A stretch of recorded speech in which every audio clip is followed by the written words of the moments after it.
지금까지 나왔던 모든 거의 종합 선물 세트인데 하나가 빠졌어. 맛동산이 빠졌어. 맛동산. 과자 선물 세트에서 제일 핵심. 좋아하는 게 빠졌어. 재개발 재건축이 빠졌어. 그 재개발 재건축을 활성화해줘야 되는데 그게 좀 빠져서 아쉽다. 그게 이제 그거죠. 이게 공급을 하는 방법은 사실 서울의 집값을 잡으려고 이 대책을 내놓는 거잖아요. 네. 근데 서울의 집값을 잡는 방법은 두 가지가 있죠. 그 서울 외곽에 집을 많이 지어서 간접적으로 잡는 방법이 있고, 그게 신도시고, 그 다음에 서울 내에 재개발 재건축을 통해서 잡는 게 있고, 이 두 가지가 이제 핵심인데, 유유지 이런 거 있잖아. 뭐 동주 건접 이런 거, 뭐 소주 건접, 뭐 이렇게 소방서 위에서 막 24시간 사이렌 들으면서 자고 막 이런 거. 그 유수지 위에 홍수 나면 막 밑에 물 찼다, 와, 우리 집 밑에 물 찼다, 막 이런 거, 그런 거 있잖아요. 막 50세대, 막 80세대 이런 거는 아무 소용 없는 거고, 그거 왜 내는지 잘 모르겠고, 알아서 하면 되는데 왜 그런 걸 떠들고 다니는 거야. 뭐 그런 거, 그러니까 그 두 가지가 핵심인데, 3기 신도시나 신도시 쪽은 이야기가 좀 있는 것 같고, 네. 그 다음에 재개발 재건축 쪽은 뭐 열심히 해줄 마음이 있어요. 이런 약간 느낌이었어요. 예, 그렇다. 그래서 이제 제가 정리를 한번 해봤거든요. 핵심은 1번 공공주도로 하겠다. 2번 절차를 간소화하겠다. 3번 수요 억제하겠다. 딱 요거거든요. 공급대책만 나온 게 아니잖아요. 뭐 대출 관련된 것도 나왔잖아요. 그리고 하나 더 나왔죠. 특사경이라 그래갖고 집 사면 잡아가겠다. 이거잖아. 그게 수요억제책이잖아. 두 개가 수요억제책이고 그 위에 이제 공급 정책이 있는 거죠. 근데 이제 1번 공공주도가 중요한 건데 전부 다 공공이야. 전부. 그 재개발 재건축 관련된 것도 공공이야. 공공주도로 하겠다 이런 거죠. 공공주도라면 좋죠. 임대아파트 많이 짓겠다는 얘기잖아요. 근데 이게 핵심이 공공이 뭐냐면 공공이 안 들어가는 데가 없어. 공공이 싹 다 들어가는데 이제 3기 신도시나 택지지구 할 때 이제 핵심이 공공주도 핵심이 LH가 직접 시행을 하겠다 이런 거죠. 그러니까 옛날에는 LH가 땅을 확보를 해. 땅을 확보하는 게 이제 뭐냐면, 신도시를 해. 그러면 지구 지정을 딱 하잖아요. 그럼 그때부터는 자기 땅이 아니요. 그러면 이제 보상해서 내보내잖아요. 맞습니다. 내보내고, 그 다음에 95% 이상 동의하면은 이제 강제 수용권이 있어요. LH는. 그래서 LH가 이제 내보내고 그 땅을 건설사한테 팔아요. 파는 거죠. 그쵸? 50만 원에 땡겨가지고 300만 원에 파는 거죠. 그러면 그걸 이제 건설사들이 사가지고 이익을 붙여가지고 분양을 하는 거죠. 맞습니다. 분양을 해. 그러면 이제 거기서 또 한 번 더 분양가 상한제 지역이기 때문에 그래서 그걸 분양받으면 그 분양받는 사람들이 돈을 많이 벌었죠. 그렇게 하는 구조거든요. 그래서 LH는 땅을 팔아가지고 그 남은 돈으로 임대주택을 짓는 거고 그런 식으로 하는 거고 그 다음에 건설사들은 거기다가 이제 이문을 붙여가지고 이렇게 일반 분양을 하는 거고 그 다음에 분양받는 사람들은 분양가 상한제니까 시세보다 저렴하게 받는 거고 이렇게 해서 세 명이 이제 삼박자가 딱딱딱 맞아서 돌아갔던 건데 그렇죠. 요걸 이제 공공주도로 한다는 거잖아요. 이제 우리 총통님께 총통이라고 하면 안 되지. 그 있잖아, 그분께서 이제 LH가 땅 장사하는 건 안 된다. 이런 이야기를 하면서 이제 그럼 행정부에서 그걸 안 들을 수가 없잖아. 자기는 대장이잖아, 대장. 대장동에서 대장동? 화천대 아닙니다. 네. 그런 얘기하면 안 돼. 그거는 대유. 그건 대유? 화천은 대유. 대유. LH가 안 하고 LH가 직접 시행을 해라. 땅 팔아먹지 말고 이런 이야기잖아요. 그러면 문제는 뭐냐면 그 많은 그 택지지구를 LH가 할 수 있겠냐? 역량이 되겠냐? 그러니까요. 그러면 이제 무슨 이야기 나와요? LH에서 직원을 뽑겠죠. 이제 그게 비대해지겠죠. LH 조직이 비대해지겠죠. 그리고 이제 땅 팔아가지고 임대아파트 지면 손해보는 건데 사실 임대아파트를 얻어가지고 파는 게 아니잖아. 월세를 놓는 거잖아. 그럼 당장 이제 부채가 늘어날 거 아니에요. 그러면 LH 부채를 이제 2년 내에 이제 줄이는 계획이 있는데 그것도 달성 못 하는 거지. 그럼 이제 부채가 커지겠지. 그리고 이제 그 많은 걸 다 시행할 수가 없으니까 그 시공사들한테 도급을 주겠죠. 도급을 주면 걔네들은 이제 도급만 하고 빠질 건데 안 그래도 이제 그 LH에서 짓는 이제 공공임대 이런 게 단가가 싼데 그걸 누가 들어오겠어요? 원래는 중소건설사가 들어섰죠. 그거 중소기업 우미 호반 이런 데가 많이 들어왔죠. 그래서 많이 들어왔는데 이제 그 들어오겠냐 이거지. 그리고 이제 요즘에 또 그게 노란 봉투에다가 그러면 중대재해 처벌 이런 거 영업 정지잖아. 그러면 어떻게 할 건데 이제? 거기서 사고 나면 제일 대장이 책임지나? 영업 정지되고 잘리고 이러는 건가? 그러니까 이제 그게 공기도 길어지고 이제 공사비도 올라가는데 그걸 이제 맞출 수 있겠냐 이런 거죠. 어차피 LH가 하는 거를 할 수 있겠냐 이런 문제가 생기게 될 것이다 이런 이야기죠. 그래서 이제 재개발 재건축도 공공으로 한다는 거거든요. 공공에서 하면은 용적률을 1.140%까지 올려준다 이런 건데 그럼 420%까지 올린다는 이야기거든요. 그러면 그렇게 해서 용적률이 올라가면 그 올라간 용적률을 뭘 해요? 임대. 그렇지, 임대지. 그러니까 다 임대를 짓겠다는 이야기인 거야. 그래서 내가 여기서 얘기했던 게 뭐냐면 재개발 재건축도 공공주도로 한다는 이야기는 결국에는 용적률을 많이 올려주고 사업성을 내주는 대신에 올려준 만큼 임대를 가져간다 해갖고 정부에서 임대주택을 많이 가져가는 포지션으로 갈 거다. 그러니까 정부에서 용적률 장사를 하는 거죠. 그 장사해가지고 임대주택을 늘리겠다. 이런 식으로 보수를 가져가는 거예요. 그래서 신도시도 재개발 재건축도 공공으로 해가지고 전부 다 임대주택을 많이 짓겠다. 이런 이야기인 거죠. 다 공공이네. 그쵸, 공공. 그래서 이제 우리 임대주택에서 사는 시대. 그래서 이제 브랜드가 이제, 근데 이제 이렇게 될 것 같아. 브랜드가 이제 자이언앤자이 뭐 이런 것처럼 서울에도 보면은 그 경기도 도시공사 거거든요. 자이언앤이라는 거 붙이고 뒤에 이제 그 시공한 애들이 이제 이름을 붙여가지고 이런 식으로 하는데 약간 그렇게 비슷한 식이 되지 않을까 싶습니다. 자이언앤자이 임대. 이러면 자이가 하겠어요? 자기 이름 주겠어요? 그러니까요. 그래서 다른 걸로 하잖아요, 보통. 이름은 뭐 이렇게 이름은 전혀 새로운 걸로 이제 시공을 호반이 하더라도 전혀 새로운 걸로 이렇게 새천년 아파트 뭐 이런 식으로 하잖아요. 예를 들어서. 예를 들어서 그런 식으로 한다는 거지. 그렇게 할 가능성이 높죠. 자이는 임대인데 자이 이름 붙이겠어요? 안 한다는 거지. 그쵸. 그런 겁니다. 그리고 임대주택을 재건축한대요. 임대주택을 어떻게 재건축? 그 오래된 임대주택을 재건축을 한다는 거죠. 근데 똑같죠. 거기다가 또 재건축을 하는데 그거를 내보내고 재건축을 하고 다시 이제 원래대로 하는 거니까 이제 나는 이게 이해가 안 되는 게 재건축을 해서 똑같이 새 집으로 바뀌는 거잖아. 그럼 LH가 돈 만드는 거 아니야? 임대료 몰아가는 거 아니야? 그래서 또 봤더니 거기다 또 용적률을 올려가지고 더 짓는다는 거죠. 더 짓는데 그러면 이제 임대주택이 그래서 이제 더 늘어나는 거죠. 이런 식으로 하는 거죠. 다 전체적으로 그런 느낌이에요. 그리고 이제 절차 간소화는 뭐냐면 이제 민간이 하는 것도 조금 도와줘야 되잖아. 그러니까 일기 신도시 같은 것도 좀 이렇게 빨리빨리 하게 해주겠다라는 건데 이제 주민 제한 방식으로 하겠다라는 이야기인데 이제 그건 뭐냐면 그 이제 기존에는 구역을 지정해주고 자, 점수 매겨가지고 여기 됐네요 이렇게 하는데 이제는 뭐냐면 주민들이 우리가 이렇게 할 테니까 구역 지정해주세요. 뭐 이런 식으로 바꾸겠다는 거잖아요. 근데 이게 이미 하고 있던 거거든요. 맞습니다. 다 포함되어 있던 거잖아. 하고 있던 거를 재탕하는 거고. 그런 거죠. 그리고 이제 뭐 심사할 때 뭐 통합심의 해준다든지 아니면은 뭐 심사 기간을 줄여가지고 짧게 해준다든지 이런 이야기가 전부 다 서울시에서 하고 있는 신통기라든지 이런 거랑 똑같은 거고 뭐 빈집 재개발 만든다는 건데 그것도 보면 모아타운의 일종인 거고 전부 다 서울시에서 하고 있는 거를 이제 국토부에서 이제 본보기로 하고 있는 거죠. 국토부에서. 선진 서울이에요. 그죠? 그래갖고 얼마 전에 예전에 민주당의 최고위원 하신 분 중에 그 임대차 2+2 하기 전에 자기 임대료 올리신 분 있잖아요. 박땡땡. 박땡땡 그분이잖아. 그분이 이제 서울시장 욕심이 있는 것 같아 보니까. 서울시장 욕심이 있어갖고 이제 세훈이 형을 쑥 건드렸어. 그랬더니 세훈이 형이 발끈해가지고 네가 뭐 이렇게 빵인 줄 아냐 막 이래갖고 빵인 줄 아냐 이렇게 서울시 재개발 재건축 그렇게 한다 그러더니 뭐 효과가 있냐, 성과가 없는 것 같다라고 2+2 아저씨가 얘기하니까 2+2 아저씨. 우리 세훈이 형이 또 빡 돌아가지고 네가 공급을 한번 해보기는 했냐? 니네들이 저 지난 시전에 이제 그 전 시장하고 그 문재인에서 다 말아먹은 걸 지금 이제 겨우 해가지고 이제 좀 뭔가 진행이 되고 있는데. 나한테 그게 안 된다고 하는 거냐. 그러면 자기 시작한 지 지금 2021년 됐나? 1, 2, 3 해갖고 몇 년 되지도 않았는데 이게 벌써 공급이 된다는 게 말이 되냐. 뭘 이해한 거죠. 뭘 이해. 지금 착공을 해도 4년 뒤에 입주하는데. 그죠? 그런 애들이 서울시장을 한다고 하니까 나는 기분이 사실 좀 좋았어요. 그런 분들이 서울시장을 하면 이제 신축 공급이 안 되니까 집 갖고 있는 사람은 가격이 더 올라요. 사실은. 더 좋은 거죠, 사실. 집값은 공급이 안 되니까 더 오르는 거 아닌가, 이런 이야기예요. 그러니까 이제 이게, 아까도 말씀드렸지만, 공공주도로 한다, 절차를 간소화한다, 이런 이야기들이 전부 다 기존에 있던 것들의 짬뽕이더라, 이런 이야기예요. 이렇게 신박한 건 없었습니다. 그쵸.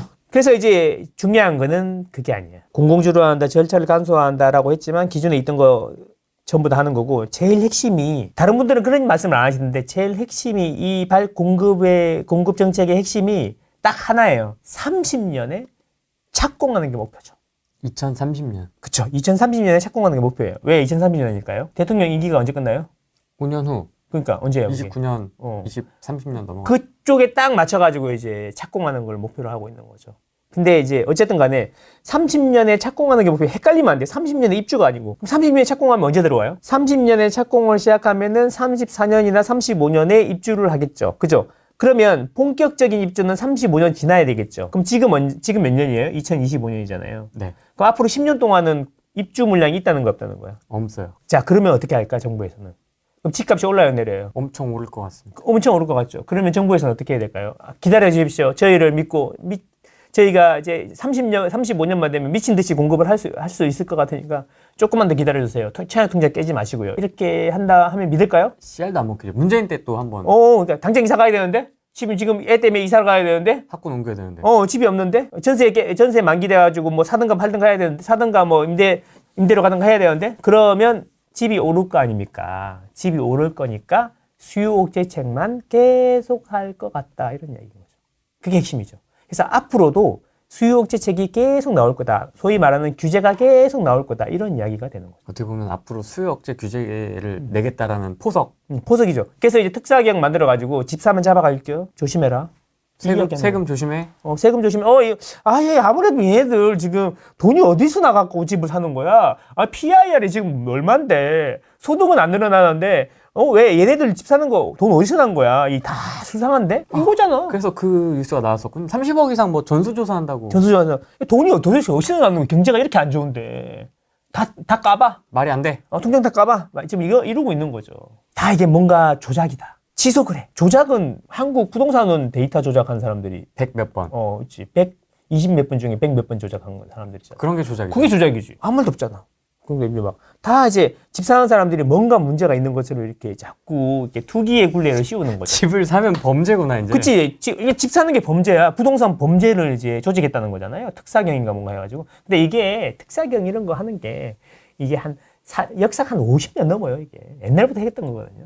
그래서 뭐 잡은 게 뭐가 있어? 없잖아. 그러니까 맨날 뭐 옛날에는 복부인이라 그래갖고 이미지를 만들어갖고 복부인들은 나쁜 사람들이다. 뭐 이렇게 막 계속 두꺼비처럼 생긴 거 이런 이미지 있잖아. 그 옛날에 김일성 뭐 돼지 이미지로 하는 것처럼 복부인 이미지를 했다가 그 다음에 뭐 최근에는 뭐 갭투기 막 이런 거 해갖고 계속 다주택에 대한 프레임이라든지 돈을 번 사람들에 대해서 나쁜 프레임을 이제 입력을 해가지고 이제 그 성난 민심을 정부 쪽으로 오는 민심의 그 성난 화살을 돌리는 거죠, 이렇게. 내가 아니야.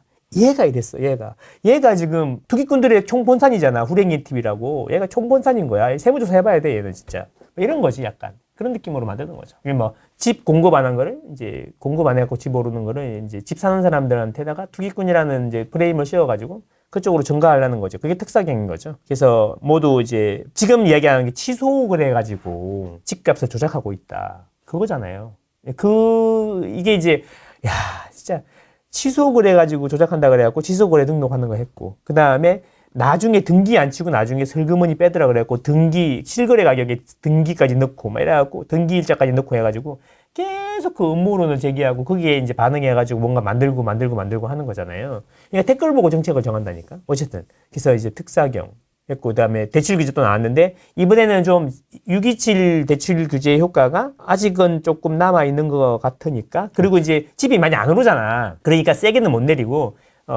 이번에 한 거 보니까 뭐 거의 뭐 별 상관없는 것만 이렇게 몇 개만 이렇게 했더라고. 그러니까 자기들이 이제 효과가 있다고 보고 있는 거지. 자화자찬하고 있는데 더 쪼이면 아무래도 좀 문제가 되지 않을까 뭐 싶긴 한데, 어쨌든 그래서 수요 억제책이 이제 앞으로는 요거 내놨으니까 반응을 봐가면서 어차피 가격 오를 거니까 수요 억제책이 계속 나올 거니까 그때마다 마음 쫄아가지고 이게 위기인지 기회인지 똥인지 냉장인지 구분 못하고 그러지 말고 그때마다 이제 후랭이 TV에 또 좋은 분들 많이 나오니까 그런 이야기 들으면서 또 심신의 안정을 좀 하시면 돼요. 그래서 제가 627 규제 나왔을 때 제가 들었던 이야기가 뭐냐면, 여기서 나와서도 이야기한 것 같은데, 지금 이게 방향을 바꾸지는 못할 거다. 627 규제가 집값을 떨어뜨리게는 못할 거니까 혹시 본인이 관심 가지고 있는 단지에 급매물이 나오거나 조건 조정이 되는 게 있는지 찾아보라고 했잖아요. 용기가 필요하다고. 네. 그 이야기가 이제 무슨 뜻인지 이제는 좀 이해가 됐으면 좋겠다, 이런 이야기인 거죠. 그래서 앞으로 수요 억제책이 계속 나올 거고 대출 규제나 뭐 규제책이 계속 나올 거다. 긴장해라, 이런 이야기입니다. 제일 첫 장에 나오는 내용인데 그 무슨 대책이 나올 때 있잖아요. 대책이 나온 배경을 하나 설명을 하거든요. 그렇죠. 그래서 그 첫 장은 되게 중요한 거예요. 그 시장에 대한 평가가 나오고 그 평가로 인해서 평가를 하고 이제 그거에 맞춰서 대책을 내는 거거든. 그러니까 자기들이 내고 싶은 대책이 있으면 어쨌든 말을 맞춰야 돼. 근데 근거가 뭐냐? 이번에 대책을 내오는 근거는 뭐냐면 주택 가격이다. 주택 가격. 주택 가격이 627 대책 발표하고 나서 상승폭이 축소됐다. 내가 했던 이야기 똑같이 하잖아. 상승폭이 축소됐는데 하락한 건 아니다. 그리고 소폭 상승세를 유지 중이다. 이런 이야기잖아요. 데이터를 다 봤어. 다 봤던 이야기잖아. 근데 이제 그래서 공급 대책을 추가로 내놓는다. 공급 대책을 정신 못 차리게 내놔야지 수요 억제책으로 한계가 있으니까 이게 이제 중요해. 수요 억제책으로 한계가 있다는 걸 다 인지했어. 그 정도는 딱 좋게 평가할 만해. 그러니까 이제 공급책을 내놔갖고 안정시켜야 된다 이런 이야기인데 자 보시면 여기서 이제 중요한 게 나옵니다. 주택 보급률. 지방은 100%를 상회하나 수도권은 100% 이하다. 수도권이라고 해갖고 100%라고 하잖아요. 서울은 90% 초반이다. 그러니까 서울은 90% 초반이고 경기하고 인천은 100이 넘는 데가 많다는 이야기예요. 그러니까 결국에는 서울만 지금 집이 없다는 이야기죠. 안 지어서 그러는 거죠. 그 왜 안 지었어요? 막았잖아. 막았잖아. 400개 해제했잖아. 400개는 아니고 370몇 개인데. 하여튼 400 해제했잖아. 그래서 그런 거잖아. 그래서 19년 이후 서울 중심으로 감소하면서 수급 변경이 누적됐다. 19년 이후에 서울 중심으로 감소했다는 이야기는 10년 거슬러 올라가가지고 그때부터 뭔가 공급을 때려 막았기 때문에 효과가 10년 뒤에 나타나는 거거든. 그게 딱 원년이잖아. 원순 제위 1년이잖아. 그때잖아. 그때부터 이제 해가지고 이게 그 여파로 10년 뒤에 나타나는 거야, 그게. 그래서 잘 못 느끼는 것 뿐이지. 그런데 문제는 지난 3년간 주택 공급인데 크게 줄었다. 지방은 공급 여건이 수도권 대비 양호한 편이다. 뭔 소리야? 지방은 수요와 공급의 법칙이 잘 맞아서 가격이 올라가면 공급이 잘 나왔고 다시 가격이 안정돼요. 그래서 그러다가 이제 공급이 안 되면 가격이 다시 올라가고 이런 식으로 계속 시장의 원리가 잘 동작하는데 특히 서울은 시장의 원리가 잘 동작 안 한다. 집값이 오르면 자연스럽게 가격이 오르니까 사업이 진행되면서 돈이 되니까 할 거 아니야. 그러니까 공급이 늘어나야 되는데 그게 동작을 안 하고 있다라는 거예요. 그게 제가 말하는 구조적인 문제라는 거예요. 서울의 구조적인 문제. 집값이 올라가는 걸 잡으려고 그러면 재개발 재건축을 해야 되는데 재개발 재건축을 해서 신축이 들어오면 그게 주변 집값을 올린다. 라고 생각하고 있는 거예요. 근데 당장은 그렇게 보일 수 있어요. 그래서 주변 집값을 올리니까 재개발 재건축을 해서 신축이 못 들어오게 해야 된다라는 논리인 거죠. 너 밥을 먹으니까 똥을 싸는 거야. 똥을 싸니까 더럽잖아. 그래서 밥을 먹지 마. 이런 논리하고 똑같은 거예요. 이게 이런 수준이라는 거예요. 이런 수준. 그래서 나는 좋긴 해. 집값이 자꾸 오르니까. 좋긴 한데 이런 수준이라는 거야. 그래서 서울의 아파트 가격이 오르면 자연스럽게 사업성이 개선이 되면서 진행이 되게 해줘야 되는데 자꾸 사업을 진행해? 그러면 분양가 상한제 때려봐요. 1억에 분양할 수 있는 거 8천에 분양해. 그래갖고 이제 원베일리 18억에 분양했잖아요. 84. 지금 70억밖에 안 하잖아요. 많이 못 먹었어요. 한 50억 정도밖에. 단지 강남에 현금 많이 가지고 오래 살았다는 이유만으로 70억을 먹는 게 맞아요? 맞냐고. 아니잖아. 그래서 그 이익이 원래는 조합 거잖아, 조합 거. 그러니까 조합 거, 땅 주인 거. 그러면 이제 그 이익이 조합에 갔으면 벌써 진행이 됐겠지. 공급이 많이 늘었겠지. 그런 거잖아요. 그리고 이제 재건축 초과이익 환수제. 입주할 때 돈 많이 버는 거 같네. 돈 내놔요? 이중과세? 이런 거 없어요. 내놔요. 이거잖아요. 다 내놔. 다 내놔. 그러니까 못하게 하는 거잖아. 근데 문제가 뭐냐면 그런 걸 다 하고도 그렇게 하니까 분양가 상한제에다가 재건축 초과이익 환수제 하고도 돈이 되는 데만 되는 거야. 비용이라는 게 이익으로 상쇄가 돼야 공급이 되는 거잖아. 시장의 원리 아니에요. 그러니까 가격이 1,000원이었는데 1,000원에 사팔사팔 하고 있었어. 근데 이거 봐라. 이 공급자가 이거 800원에 만들어갖고 1,000원에 파네? 200원이나 먹어? 안 돼. 그래서 이제 그 세금 500원 때려버렸어. 그러면 이제 언제 공급이 돼요? 1,500원 될 때까지 공급을 안 하는 거잖아. 그럼 공급을 안 하면 가격이 계속 오르니까 1,500원 되고 또 공급하고 이런 식으로 가는 거잖아. 그러니까 비용이 가격으로 전가되는 거지. 더 높아지는 거지. 그래서 이제 배가 아파가지고 가격 오르는 게 배가 아파가지고 이제 공급을 못하게 분양가 상한제 세금 때리는 거 보고 사이다다 그랬는데 그게 돌아서 나한테 비용으로 돌아오는 거죠. 악순환이 계속 되는 거죠. 근데 이 구조적인 문제가 해결이 되겠냐 이거지. 안 된다는 거지. 이런 마인드라면 절대 안 된다는 거지. 그러니까 제가 드리는 말씀이 서울은 특히 서울권이죠. 서울하고 경기도 인근은 이런 식으로 구조적인 문제로 인해서 공급이 계속 안 될 거니까 여러분들이 어떻게 해야 되는지 현명하시니까 잘 아실 거라고 제가 계속 이야기 드리는 거예요. 서울에 집을 가지는 거는 언제라도 괜찮다라는 거죠. 이게 강남 불펜이 서울 불펜이 강남 불패가 이제 서울 불패가 될 수도 좀 있으면 강남이 많이 올라서 강남 불패 계속 이야기하는데 강남 불패 계속 아니라고 그러는 사람들 있잖아. 그 사람들의 논리가 뭔지 알아요? 강남도 떨어졌다. 그래서 불패가 아니다. 이렇게 얘기하는 거죠. 그 불패의 의미를 한 번도 안 줬어? 진짜로? 이렇게 보는 거죠. 이게 주택은 주택은 계속 살아야 되기 때문에 그 점으로 보면 안 되고 시간의 연속으로 봐야 되는 거잖아. 인생이 원래 시간의 연속인데 시간의 연속으로 봐야 되는데 일시적으로 한번 빠졌다가 다시 돌아가는 게 이게 했다고 해서 이게 뭐 불패가 아니다라고 표현하는 게 맞냐 이거지. 그렇죠. 그렇지. 근데 이게 서울 불패죠. 강남만 올랐어요. 서울도 올랐어요. 전체적으로 이제 이번에는 또 강남이 또 뾰족하게 많이 오르니까 또 강남 불패 강남도 내린 적이 있었다 이렇게 내린 적이 있었지. 10억 오르고 3억 내리고 다시 10억 올랐지. 그게 불패야? 그래서 이런 구조적인 문제가 있기 때문에 서울권 제가 말씀드리는 서울권 아시죠? 서울권은 주택을 가져야 된다. 지금 이렇게 생각하는 거고 지금 타이밍이 매우 좋은 타이밍이다라고 보는 거죠. 제가 아파트 슈퍼 사이클을 주장하는 이유가 이제 드러난 거죠. 명백하게. 2035년까지 서울에 공급이 없다. 슈퍼 사이클. 10년 장기 사이클로 온다는 이겁니다. 이게 이미 2년 8개월 진행됐다.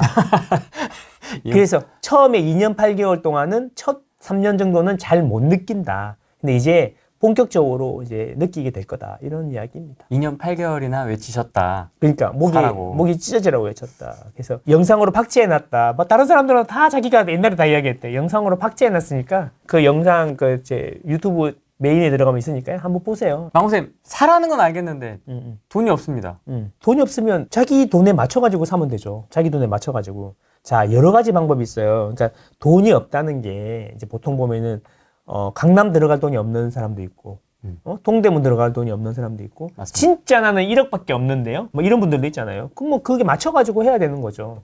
맞춰가지고. 그러면 1억밖에 없는데도 집을 사야 되는 게 맞습니까? 이 질문하고 똑같은 거잖아요. 맞습니다. 그러면 그게 왜 그런 이야기를 하냐면은 주변 변두리까지 안 오르니까 우리 동네는 막 1, 2억이면 살 수 있는데 안 오르니까 사야 되는 게 맞아요? 이렇게 물어보는 거잖아요. 그럼 그 사이클에 대해서 이해를 좀 해보면 자, 지금 당장은 수익률이 안 좋을 수도 있지만 그럼 이렇게 생각해 반대로 생각해봐. 2년 뒤에도 안 올라 있을까? 이런 생각을 해봐야 되는 거죠. 2년 뒤에도. 왜 2년이냐? 자, 집은 사면 2년은 들고 있어야지 비과세가 되고 또는 일반 세율이 되죠. 그러니까 비과세가 되고 일반 세율이 된다는 의미는 뭐냐면 1억 시세 차익이 1억이 났어요.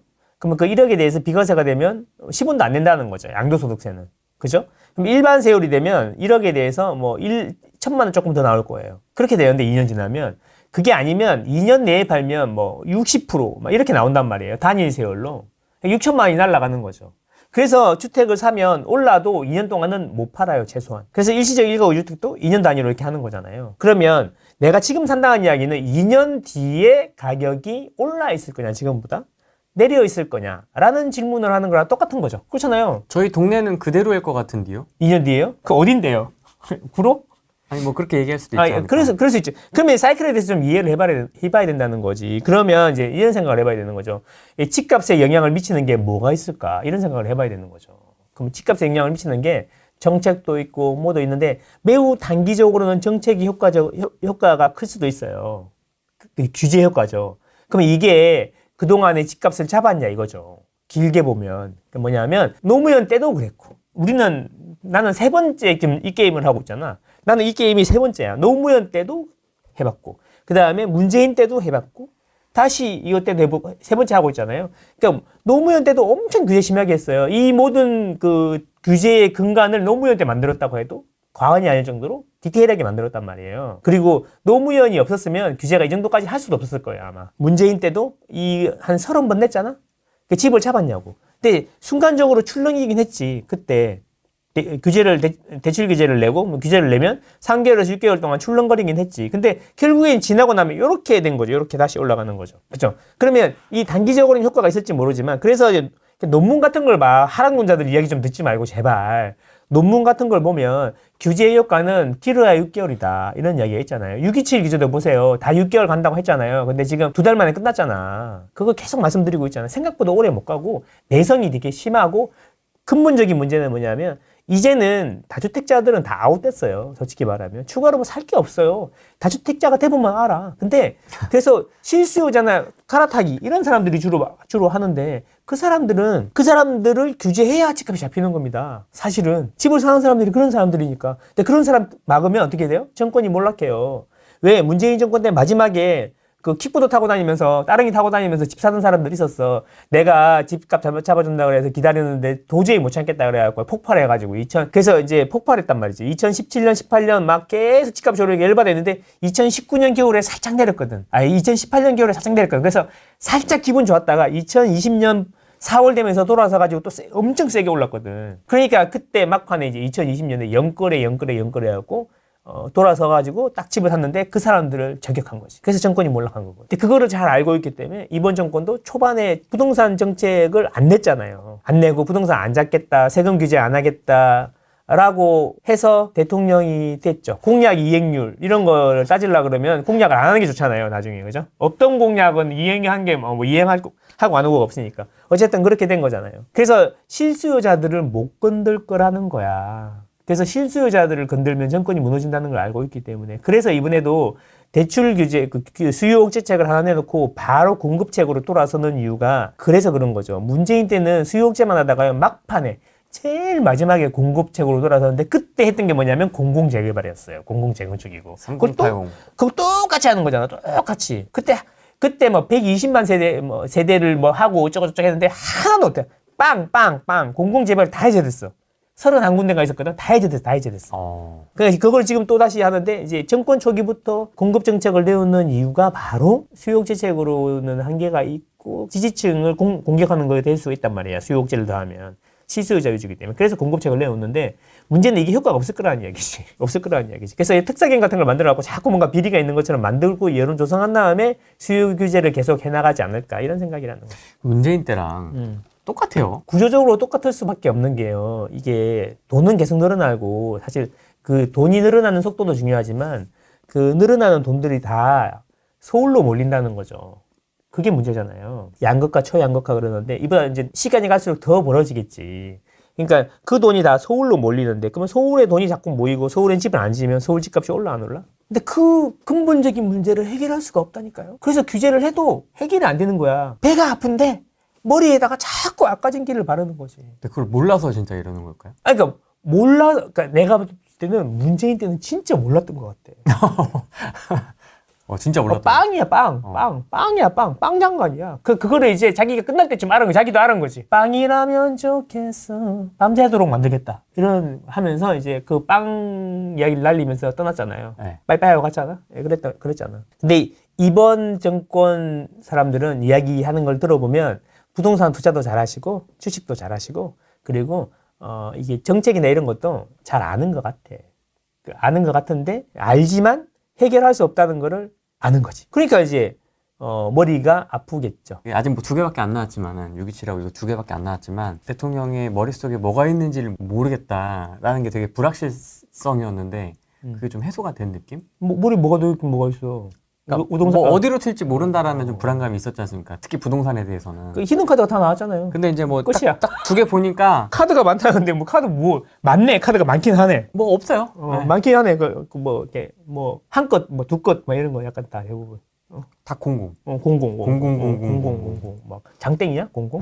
장땡? 다 그러니까 이게 뭐 효과가 없는 거라는 거지. 말만 맞지.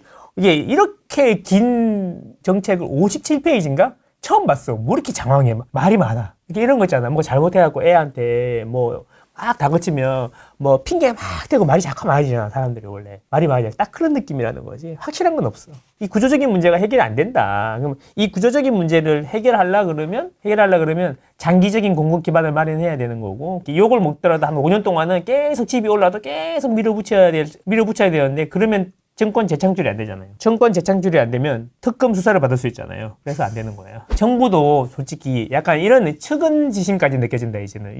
이 정도까지 해야 되나, 이제.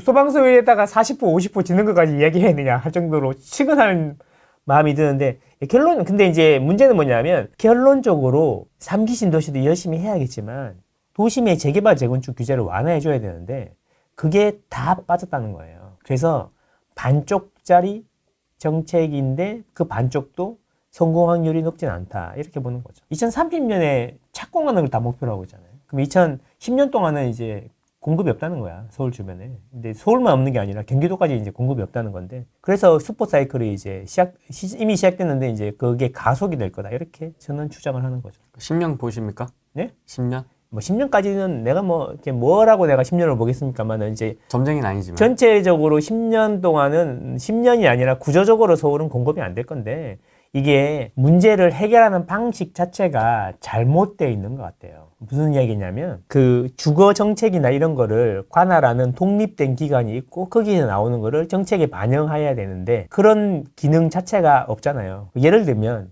민주당이 정권을 잡으면 자기들한테 유리한 대로 법을 확 바꿔버리고 빨간당이 잡으면 빨간당 유리한 대로 확 바꿔버리고 이러잖아요. 그럼 이 주거 정책이라는 게 얼마나 많은 사람들이 영향을 주는 겁니까? 그래봐야 국회의원 4년이고 대통령 5년이잖아. 그러니까 뭐가 좀 할만하면 끝나고 할만하면 끝나는데 지난 정권에서 했던 거는 전부 다 없애버리고 다시 시작할.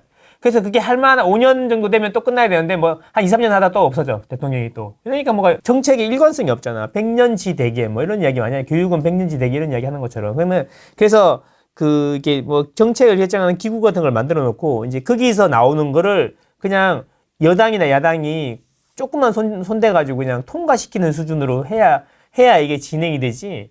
절대 이거 뭐 서울시장 바뀌면 또 안 되고. 또 누가 되면 또 많이 나오고 이런 식으로 해야 된다라는 거 정책을 해야 되는데 그렇게 될 가능성이 제로잖아요. 그럼 난 좋지. 집값 오르니까. 답답한 거지. 그래서 4년 9개월이 짧다고 했군요. 그러네요. 4년 9개월 짧네요. 할 일이 너무 많은데 4년 9개월은 너무 짧다고 합니다. 아, 예. 그래서 제 이야기는 이제 이렇게 구조적인 문제가 해결이 안 될 거니까 안타깝지만 서울의 집은 오를 수밖에 없는 구조로 되어 있으니까 제발 좀 사라고 몇 번을 이야기하는데 내가 보기에는 1, 2억으로도 살 수 있는 데가 있어요. 어디요? 많아요. 어디요? 어디요? 자, 생각해봐. 1억이 있어요. 그러면 뭐 하면 될까요? 1억이 있어요. 그럼 집 한 개 투자를 하면 돼요? 그 세컨드 홈 하면 돼요? 그러지 말고. 그러니까 그 돈이 적으면 열심히 노력을 하고 열심히 노력을 해야 되는 거지. 그러니까 뭐 이렇게 불려야 되니까 수익률이 되게 커야 되잖아. 수익률이. 네. 그 수익률이 크다는 이야기가 뭘까? 여기 좀 어려운 이야기일 수도 있는데 한번 들어보세요. 수익률이라는 게 이제 평균이라는 게 있을 거 아닙니까? 평균이라는 게. 그 평균을 넘어서야지 내가 기분이 좋겠죠. 1억을 벌었다고 좋은 게 아니라고 그랬잖아요. 다른 사람이 다 2억 벌었으면 나는 1억 벌어도 못한 거지. 근데 수익률도 마찬가지야. 내가 10%, 15% 수익률을 냈는데 다른 사람도 전부 다 10%, 15%야. 그러면 기분이 별로 안 좋아요. 왠지 알아요? 근데 부자가 되는 게 목표이지 수익률이 좋은 게 목표가 아니거든요, 사실은. 그러니까 부자가 되는 거는 남들보다 더 잘해야 부자가 되는 거죠. 그렇죠? 전부 다 부자일 수는 없거든요. 그게 말도 안 되는 이야기예요. 60년대, 70년대를 비교하면, 내를 생각해보면 우리나라 지금 현재 기준으로 모두가 부자거든요. 근데 아무도 그렇게 생각 안 하잖아요. 그러니까 120년 전에 크리스마스 때나 먹던 음식을 우리는 매일 먹고 있는데도 행복하다고 안 하잖아요. 그런 것처럼 왜 남들이 먹는 거나 입는 거 가진 거보다 더 많아야지 내가 기분이 좋은 거잖아. 그러니까 내 이야기는 뭐냐면 그런데 수학적으로 그게 불가능하다는 거지. 그러니까 결국에는 정규 분포, 확률 통계 이런 거 있잖아요. 그게 좀 어려운 것 같긴 한데 뭐 수많은 사람들을 이렇게 막 문과로 보내버리는 그 확률 통계를 보면 정규 분포라는 걸 들어보실 텐데 정규 분포를 간단하게 이야기하면 까불어봐야 평균주의에 다 놀던데 95%가 이거잖아요. 그잖아요. 이거를 고등학교 때 선생님이 이렇게 알려줬으면 참 재밌게 배웠을 텐데, 그지? 예, 어쨌든 그래서 95%는 평균주의에 논다는 거야. 그러면 내가 1억을 가지고 2억, 3억 이렇게 빨리 벌려고 하면은 평균 수익률보다 훨씬 높아야 되는 거 아니에요. 그럼 어떻게 해야 되겠어요? 땡기는 인력이 엄청 큰데 그걸 벗어나려고 진짜 열심히 노력해야지 되는 거다 이거죠. 이게 뭐냐면 집값은 내릴 거니까 누워가지고 넷플릭스 보면서 이러고 야 그거 다 투기꾼들의 짓이야. 그래 취소 못 봤어? 망고쌤이랑 후랭이랑 뭐 신 교수님은 그 최진구 씨? 뭐 그 사람도 뭐 취소거래 이야기는 입싹 닫더라? 막 이러면서 맞자 이거 있는 것 같아. 있어 막 이러면서 다 조작이야. 나쁜 놈들이야. 다 저런 놈들 때문에 우리가 다 문제야. 이거 왜 안 잡아가는 거야? 특사경 이렇게 되는 거거든. 야 그런 식으로 앉아있고 세상이 나한테 맞춰주기를 바라는 게 맞냐 이거지. 나는 솔로 보면서. 그렇지. 나는 솔로 보면서. 그러니까 나는 그러면 그럴 시간에 내가 만약에 뭐 그거는 인생은 자기 선택이니까 그런 것도 존중하는데 남이 바뀌어가지고 내가 잘 되기를 바라면 안 된다는 거지. 내 자신이 있잖아. 나도 못 바꾸는데 어떻게 남이 바뀌기를 바라냐 이거지. 남이 바뀌어서 내가 잘 되기를 바라면 안 된다는 거야. 그러면 나는 생각하기에 나는 나밖에 못 바꾼다고 생각하니까 나를 바꿔야지 세상이 바뀐다고 생각하니까 그럼 나를 바꿔야 될 거 아니에요. 그래서 이제 나는 1억이든 2억이든 갖고 매일 뭐 열심히 다니고 뭐 유튜브 챙겨보고 뭐 이렇게 그런 거 있잖아. 뭐 이상한 거 뭐 이렇게 재밌는 거 넷플릭스 이런 거 볼 시간에 오징어 게임 나는 한 번 나빠 솔직히 말해서. 너무 길어. 시간이 너무 아까워. 아, 그 정도입니까? 그 정도는 볼 수 있는 거 아닙니까? 아니 너무 아깝잖아 시간이. 그걸 언제 보고 있냐고. 그래서 나는 요약만 보죠. 요약. 지무비 이런 거만 보죠. 요약돼 있는 거만 보죠. 아, 대단하다. 그 시간이 너무 안 아깝지 않아? 그거 지금 며칠을 봐야 되잖아. 하루면 되는데. 하루면 된다고? 네. 아예 안 봐. 아예 안 봐 나는. 야, 낭만이 없어. 야구도 하이라이트만 봐. 아니 낭만을 나보다 더 빡세네. 아니, 나보고 헬스 한다고 뭐라고 해놓고서. 아니 사람마다 낭만이 다르잖아. 나의 낭만은 그게 아니라는 거죠. 나는 시간이 되게 중요하다 생각하고 내가 하고 싶은 일을 내가 하고 싶은 일이 그게 아닌 거지. 내가 하고 싶은 일 재밌잖아. 데이터 만지고 이런 게 약간 임장. 뭐 임장 갔다 가고 내가 데이터를 본 걸 임장 가서 확인하고 이거 그리고 이게 조금 더 하면 돈이 되겠네. 이런 거에서 나는 만족을 느낀다는 거죠. 만족을. 진짜 열심히 다니세요. 그러니까 어제도 1시 반까지 돌리고. 이근동 대표 영상 편집하다 잤잖아. 그런 건 위임하시고 직접 하지 마시고 그런 거는. 근동이 형이 맞춰줘. 어쨌든 그랬다는 거지. 너무 밀려 있어가지고. 그리고 내가 또 밤에 어제 오후에 또 라이브 했잖아요. 요거 Q&A 이거 대출 기자 나와가지고 대출 기자 왜 일요일날 발표해가지고 힘들게 만드네. 상도덕이 없어 애들이. 오늘부터 시행이니까. 그러니까 주말에 해가지고 주말에 해가지고 이렇게 상도덕이 없어. 주말에 쉬어야지. 그 밑에 공무원들은 주 52시간 48시간 그거 안 하냐? 없어. 아주 공무원들만 죽을 판이에요. 죽을 만. 그래서 제 얘기는 뭐냐면 1억이든 2억이든 빌려가지고 공부하고 임장 다니고 이런 거에서 재미 찾고 그래서 남들보다 잘 되기를 원하는 사람들만 들으세요. 어쨌든 그러려 그러면 1억으로 사게 되면 뭐가 있냐면 대출을 동반하게 돼 있어요. 남의 돈을 레버리지를 만들게 돼 있단 말이죠. 그러면 그 빚을 갚아야 되잖아. 그럼 500 받으면 옛날에는 돈 쓰고 남는 거 저축했지만 이제는 이자가 순식간에 사라지고 나면 남는 돈으로 이자 내고 남는 돈으로 쓰게 되잖아. 그러면 그 돈에 맞춰가지고 내가 생활을 하게 되잖아. 그러면 생활이 아무래도 좀 퍽퍽할 거 아니야. 팍팍한데 집이 계속 올라. 그리고 나는 그런데 아끼고 저축하고 빚 갚고 공부하고 임장하고 이러면서 이제 하루아침에 대출을 갚을 수 있는 것도 아니고 하루아침에 집이 오르는 것도 아니잖아요. 그러면 그게 이제 1년이 쌓이고 2년이 쌓이고 3년이 쌓이고 5년이 쌓이고 10년이 쌓이는 거지. 대출은 평균 7년 정도 만에 갚는다고 하더라고. 그렇게 열심히 사는 사람하고 5년 10년이 쌓여가지고 사는 사람이랑 그냥 세상이 조작이고 세상이 나를 위해서 변해주기를 바라는 사람들이랑 차이가 나는 게 그게 나라 아니냐 이거죠. 집값이 비싼 게 이게 나라냐? 그 말보다는 그게 나라가 아니냐 이거죠. 그러니까 자기의 오늘을 변화시켜야지. 변화시킨 게 쌓여가지고 5년 10년 쌓여야지 그게 인생이 바뀌는 거지. 안 그래? 그게 차이가 나야 된다는 거. 나라는 그게 나라다라는 거죠. 나는 그렇게 생각하거든요. 그래서 1억이든 2억이든 2억으로 살 수 없지 않아요가 아니라 1억이든 2억이든 가지고 살 수 있는 걸 찾아봐야 되는 거죠. 예를 들면 1억이 있다 그러면 분양을 받으면 되잖아요. 청약을 받으면 되잖아요. 10억짜리도 청약 받으면 1억만 넣으면 나머지들은 일단 잔금 칠 때까지는 문제가 없잖아. 청약을 넣으면 되죠. 근데 너무 10억짜리 너무 부담되면 6억짜리를 분양 받으면 되죠. 그럼 10% 계약금 6천만 원 넣으면 되죠. 이런 식으로 찾아보는 거죠. 아니면은 공부를 진짜 열심히 해보겠다. 좀 위험하지만 한번 도전해보겠다. 그러면 초기 재개발 재건축 이런 거 찾아가지고 1, 2억으로 할 수 있는 거 찾아내면 되는 거죠. 근데 그거는 좀 공부를 많이 해야 되는 거니까 제일 쉬운 게 청약 아닙니까? 청약은 아까도 얘기했지만 분양가 상한제 하는 지역은 시세보다 싸게 분양하니까 무조건 받으면 일단 돈 되잖아요. 그래서 그거 갚으면서 3, 4년 동안 계획 잡고 이러면서 살아가는 그런 게 돈이 되는 거 아닌가라는 거죠. 5억이든 10억이든 갖고 지금 이 슈퍼 사이클을 계속 이야기하는 이유가 그래서 뭘 사야 돼요? 이렇게 사야 돼요? 말아야 돼요? 이런 질문이 사실은 제일 중요한 거죠.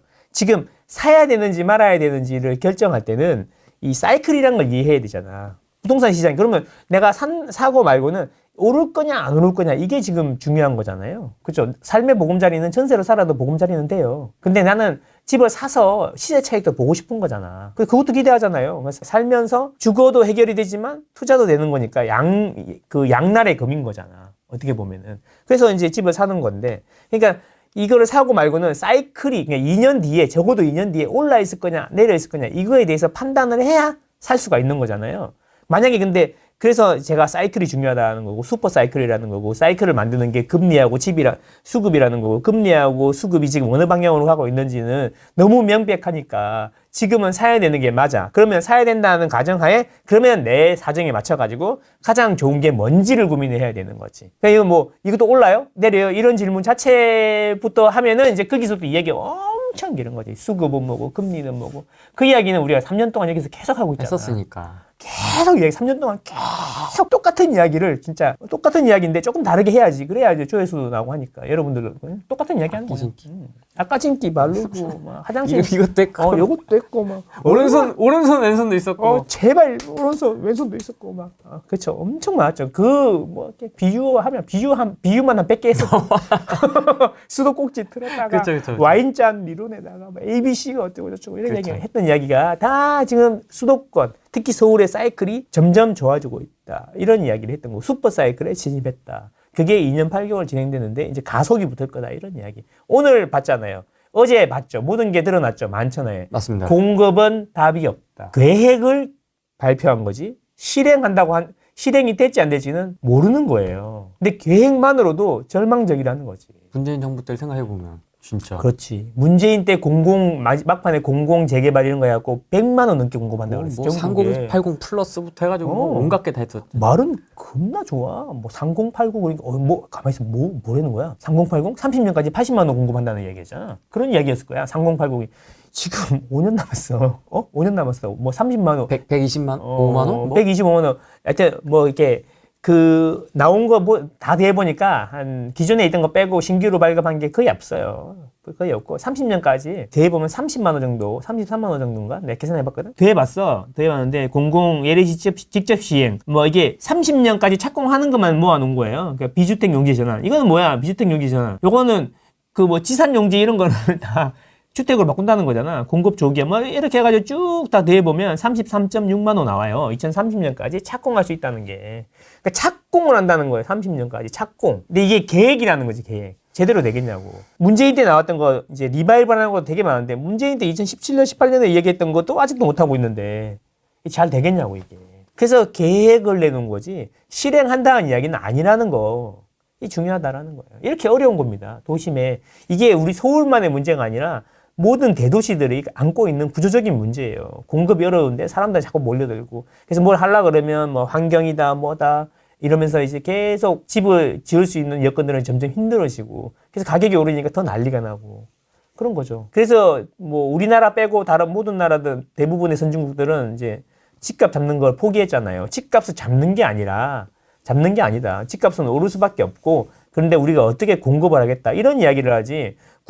국민들이 집을 사는데 돈이 어디서 났는지 철저하게 조사해가지고 문제가 있으면 하나라도 문제가 있으면 조지겠습니다. 끝까지 징벌적인 과세. 하겠습니다. 특사경을 도입해갖고 부동산 범죄를 뿌리 뽑겠습니다. 막 이런 이야기 하고 있는 거죠. 이게 말이 되냐고 이게 집값 올린 게 국민들이냐? 집값 올린 거는 정부지 정부. 공급을 안 해서 그런 거잖아. 그 책임을 왜 국민들에게 돌리냐는 거지. 어이가 없다는 거죠. 어쨌든 희한해. 우리가 올렸나? 그러니까 내가 올렸어? 유튜버가 올렸어? 네가 올렸냐고. 나도 안 올렸어.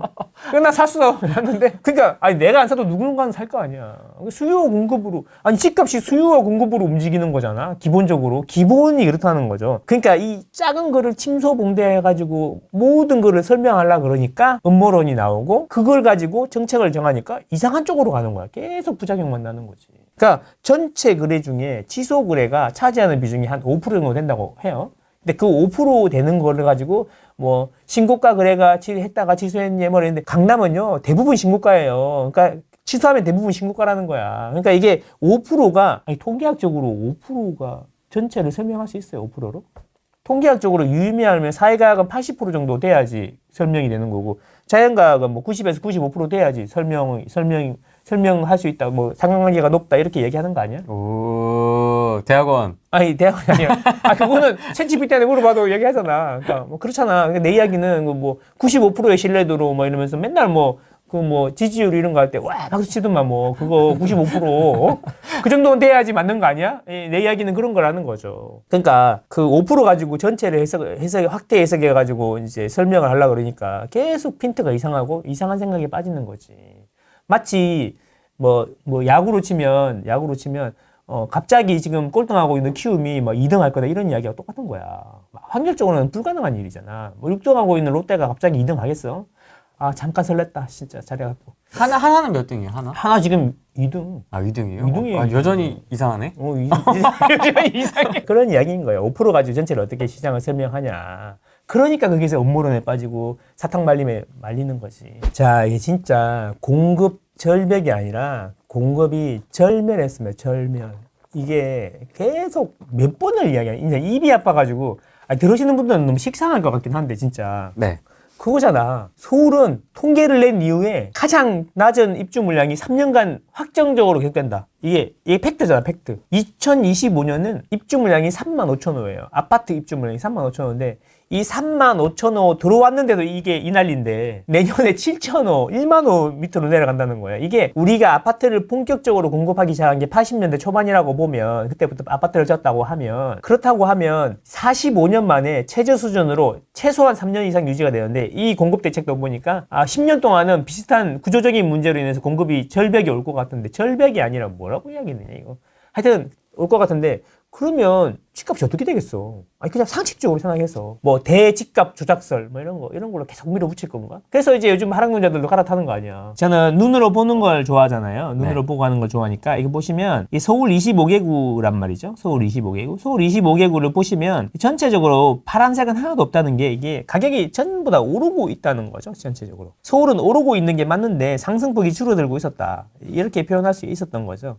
그래서 이 지금 주춤할 때 공급 정책을 내놔가지고 심리를 더 죽여야겠다 이런 목적이었던 것 같은데 막상 뚜껑을 열고 보니까 너무 이제 절망적이라는 거지. 이제 시인을 해버린 게 된 거야 이제. 확실해졌어. 35년까지는 답이 없구나 공급 이런 이야기인 거죠. 어쨌든 현상은 이랬다. 자, 근데 이제 요거를 KB 부동산 기준으로 있잖아요. KB 부동산 기준으로 이렇게 최근 5주를 한번 봐봤어요. 여기가 이제 5주 전, 4주 전, 3주 전, 2주 전, 지난주. 자, 자세히 보시면, 자, 4주 전에 보시면 강남만 이렇게 올랐어요. 근처만, 그죠? 맞았죠, 여기도, 그죠? 근데 이게 점점 퍼지는 거예요, 이렇게. 주변이. 이거 보세요. 주변이 퍼지잖아요, 이렇게. 그게 뭐냐면, 이 망고맵상으로 보면은 뭐냐면, 강남만 오르던 게 드디어 이제 전체적으로 퍼지고 있다. 이게 중요한 거죠. 그래서 제가 이제 요거를 할 때 뭐냐면은, 9월이 되면 어떻게 될 거냐 하면서 8월 달에 마지막 주에 설명하는 게 있어요. 전체적으로 B급, C급지로 퍼질 거다. 그 다음에 거래량은 조금 늘어날 거고 상승폭도 좀 커질 거다. 이런 이야기를 했었거든요. 그래서 그게 이제 맞는지 검증한 거거든요. 제가 이런 거가 뭐 제가 잘나서 그런 게 아니고 데이터를 보잖아요. 추세의 전환이라는 게 있단 말이에요. 추세의 전환. 이게 떨어지다가 보면 어느 정도 가면은 떨어지는 속도가 줄어들면서 이렇게 반전으로 돌아서는 구간이 이렇게 항상 있다는 거예요, 이렇게. 네. 그죠? 수학적으로 보면은 기울기가 제로가 되는 포인트가 있죠. 변곡점이라고 하죠. 변곡점. 이제 2024년 1월이 변곡점이었고 2025년 1월이 변곡점이었단 말이야. 그래서 보면 이렇게 올라가다가 한 방 맞고 쭉 빠져가지고 이렇게 변곡점이 온단 말이죠. 근데 이제 지금 어디냐면 지금 여기서 한 방 맞았는데 쭉 내려오다가 여기서 이제 슬슬 변곡점이 온다는 거야. 마이너스로 전환한 다음에 변곡점이 오는 게 아니라 이미 변곡점이 왔다는 거야, 이렇게. 벌써. 제가 그래서 그 이야기 이제 다시 상승 추세로 돌아섰고 대출 규제는 이미 약발이 떨어진 것 같다라고 이야기하는 거죠. 근데 중요한 건 뭐냐면 이 하단이 점점 높아지고 있다는 게 중요하다라는 겁니다. 아, 그러네요. 그 말을 하고 싶은 거죠. 그러네요. 근데 또 있어요. 상단도 높아지고 있다라는 게 중요하다라는 겁니다. 상하단이 높아지고 있다고. 그렇게 이야기를 해도. 그러네. 이게 중요하다는 거예요, 여러분. 앞으로는 이제 더 커지겠다. 상승폭이 마이너스가 아니라 플러스인 상태에서 계속 갈 거다는 이야기죠. 쉬었다가 팍 올라가고. 그쵸. 쉬었다가 팍 올라가고. 이렇게. 그러니까 이제 누르면 다시 올라가고, 누르면 다시 올라가고. 이게 뭐냐면 돈이 안 줄어들고, 돈이 안 줄어드는데, 돈은 계속 늘어나는데, 집은 안 지니까 이러는 거야. 그래서 규제로 해결할 수 없는 거야. 구제적으로 이렇게 해결할 수가 없다니까? 해결할 수가 없어. 답이 없어. 자, 그래서 보면 이게 뭐냐면 가격인데 KB 부동산 기준으로 주간이에요, 주간 상승률인데 이 빨간 거는 뭐냐면 전세고요. 파란 거가 매매. 자, 그래서 보시면 여기도 똑같아. 쭉 올라오다가 내려가다 이게 2024년 1월. 그죠? 이때 보면 그 전에는 뭐가 전세가 많이 올랐죠. 그 다음에 지금은 이제 매매가 더 많이 오르고 있죠. 파란색이 매매니까. 그러니까 매전 갭이 52%인데 어떻게 집이 올라요? 이런 이야기 하는 거는 옛날 이야기 하고 있는 거야, 지금. 그만 좀 이야기 하라니까. 어쨌든 그래서 올라왔다가 다시 내려갔다가 보세요. 여기서 보시면 이게 다시 반전했잖아. 그러니까 그 바닥을 반전했잖아. 완전히 이제 추세 전환했잖아. 이게 중요하다는 거야. 서울 기준으로 주간 상승률 기준으로 보면. 그래서 바닥을 다지는 기간이 8월 중순 이후에 8월 휴가 끝나고 나서부터 바닥을 다지고 있었다는 거예요. 이미. 기울기가 마이너스 그치? 0 플러스. 그렇지. 기울기가 마이너스 0 이렇게 됐다는 거죠. 이렇게. 그렇다는 겁니다.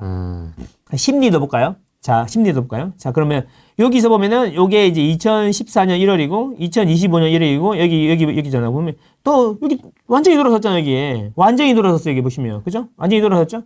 똑같아, 봐봐요. 바닥이 높아지고 있잖아요. 그 상단도 높아지고 있잖아요. 그 다음 규제는 어디서 나올 거냐? 여기서 나올 거예요. 센 규제는 여기서 나올 거다, 분명히.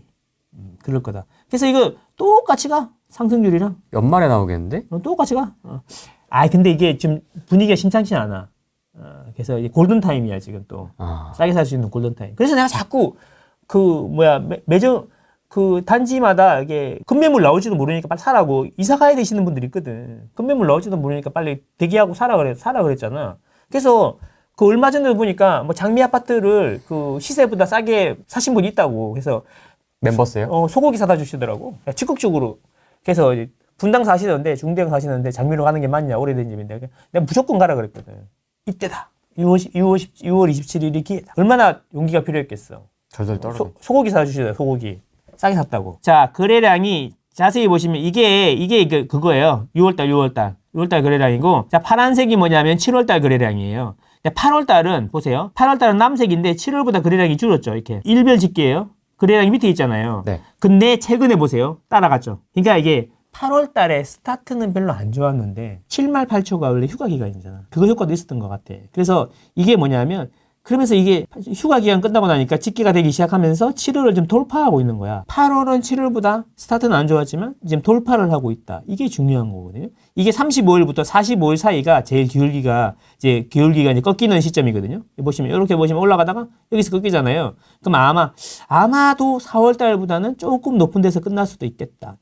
4,200건이었거든. 7월 달이. 근데 이제 4,200건이 12,000건인데 4,200건이면 3분의 1 토막 난 거잖아요. 맞죠? 맞는데 5년 평균이 최근 5년 월 아파트 거래 평균이 서울 기준으로 3,800건이에요. 그러니까 지금 월 평균 5년 평균보다 높다는 거죠. 그리고 서울 아파트 가격이 최근 5년 기준으로 보면 급락하는 아파트 거래량은 2,000건 이하일 때는 약보합으로 바뀌고요. 1,000건 이하일 때 급락해요. 그 수준은 아니다라는 거죠. 근데 중요한 거는 8월 달 이제 하순 들면서 갑자기 힘을 내기 시작했다라는 거죠. 7월을 돌파하고 있다. 자, 그러면 이게 중요한 게 그다음에 상승 거래가 있고 하락 거래가 있는데 이거는 뭐냐면 제가 실시간으로 시장 상황을 알기 위해서 실거래된 거 중에 만약에 실거래 이번 달에 됐어?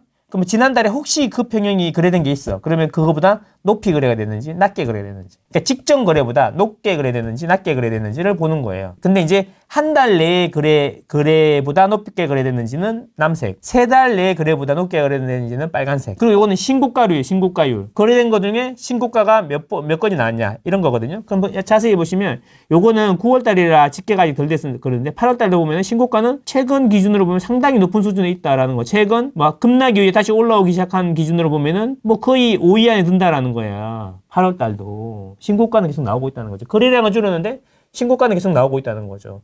서울 기준으로 보면은 18% 정도가 신고가가 나오고 있다. 이렇게 보시면 돼요. 그럼 뭐냐면 요게 100이니까 100 이상으로 그러니까 지난 거래 대비해서 상승해서 거래가 되고 있다. 이런 거죠. 근데 평균이 조금 그런 거니까 하락하는 것도 있겠죠. 그래서 제가 이거 보여드리면 자, 요게 8월 마지막 주고 이게 9월 첫째 주예요. 완전 달라졌죠. 그죠? 완전 달라졌죠. 그래서 이게 보면 요게 8월 마지막 주예요. 8월 마지막 주, 그 다음에 요게 6월 제일 핫했던 때. 그러니까 뭐냐면 6월 달은 이전 거래보다 1.1% 올라서 거래가 됐다. 7월 달은 0.8% 올라서 거래가 됐다. 떨어지지 않았다는 거지. 확실히 줄어들었죠. 그리고 8월 말 기준으로 보면 8월 달은 0.4% 상승해서 거래가 됐다. 이런 거야. 근데 아까 거래량 보면은 8월 달 거래량이 7월 달 돌파했잖아요. 자, 그래서 이게 8월 말 기준이고 9월 초 기준으로 보니까 100.8%. 순식간에 4%가 올라갔다는 거야. 그게 7월 달하고 똑같아졌지. 거래량도 똑같아지고 상승률도 똑같아졌다는 거지. 이게 무슨 이야기를 하고 싶으냐면은 그래서 상승률이 B급지, C급지까지 점점 빨개지고 있고 점점 빨개지고 있잖아요. 퍼지고 있잖아. 그 다음에 추세가 전환됐잖아요. 가격도 추세가 전환됐고 다시 상승률이 커지기 시작했고 자, 심리지수도 이제 바닥을 찍고 올라가기 시작했고 자, 거래량도 8월달이 7월달을 돌파하기 시작했고 자, 그리고 상승 거래율도 더 커지기 시작했어. 이 모든 데이터가 한 방향을 가리키고 있잖아요. 그래서 제가 8월 말에 이런 얘기했어요. 9월이 오면 이렇게 될 거다, 시장이. 왜냐하면 썸네일 따기 좋거든. 9월이 부동산 이렇게 된다. 상승폭이 올라갈 거다. 올라갔죠. 자, 그리고 심리가 개선될 거다. 개선됐죠? 반등했죠? 네. 그 다음 B급지, C급지가 상승폭이 확대될 거다.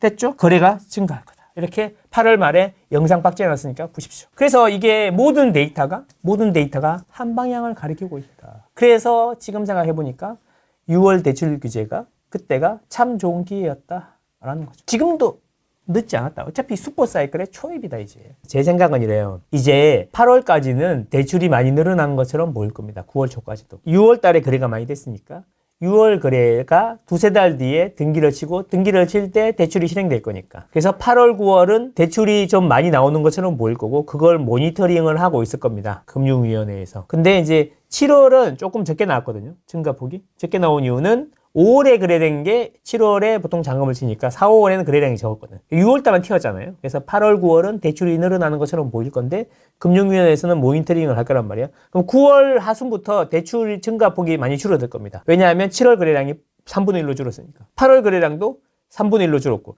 그러면 이 추세가 10월, 11월까지 갈 거야. 10월까지는 갈 거란 말이야.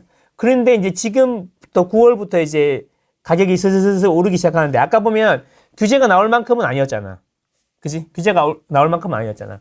그러니까 결국에는 뭐냐, 내가 생각하기에 이 10월 달이 핫할 것 같다. 9월 말부터 10월 달이 핫할 것 같고 11월이나 12월에 또 대출 규제가 나올 수도 있겠다. 이런 생각이 드는 거죠. 왜냐하면 12월 되면 이제 그 대출도 거의 다 끝나가니까 규제가 딱 좋잖아. 그러다가 또 연초 되면 또 대출 또 늘어나고 이런 식으로 또 패턴이 계속되는데 그래서 올해 12월, 1월, 내년 1월, 2월이 좀 또 가격이 상승폭이 좀 꺾이는 그런 추세가 되지 않을까 저는 이렇게 생각합니다. 통상 또 12월에 규제가 많이 나왔지 않습니까? 그렇죠. 규제가 많이 나오는 이유가 그 대출이 늘었다가 누르니까 또 연말 되면 또 막 은행들 대출 끝났다고 또 입싹 닦잖아 또.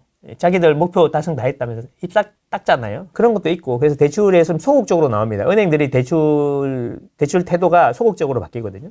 그리고 정부 규제도 같이 나오고 이러니까 항상 이렇게 연말에 하락 반전했죠. 2014년, 13년 12월, 14년 1월, 그리고 2022년 12월, 23년 1월 항상 연말에 하락했거든. 2025년도 마찬가지고. 근데 2026년은 하락 반전하지 않고 상승해서 끝날 것 같다. 이 추세라면. 그러면 이제 앞으로 어떻게 되겠습니까? 계속 수요 억제책이 나올 거 아니에요. 그때마다 기회가 될 거다. 이런 얘기죠. 지금도 괜찮습니다. 언제라도 괜찮습니다. 서울권이면 슈퍼 사이클의 초입이다. 이렇게.